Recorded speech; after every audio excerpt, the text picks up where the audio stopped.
Hi everyone, in front of me I've got Samsung Galaxy S25 Plus, and let me share with you how to soft reset or actually force restart this device. So the soft reset or force restart operation will be useful if for some reason your device stopped working properly and it does not respond to your touches. And all you have to do is to use the combination of keys which is usually associated with the screenshot, so the power button and the volume down button. You have to press them together and wait until you see the black screen and then the developer's logo.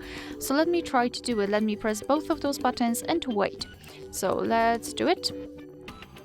And as you can see, we've got this menu where we can choose the restart option, but let's pretend that we cannot tap on it. So keep pressing both of those buttons. We've got the black screen, which is a really good sign. So now I think we can release the finger and wait.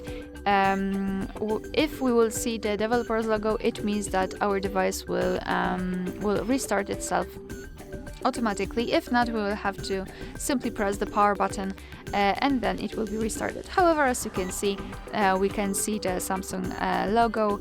I felt the vibration also, which means that we just successfully restarted our device. Alright, so that will be all. Thank you so much for watching. Please hit the subscribe button and leave the thumbs up.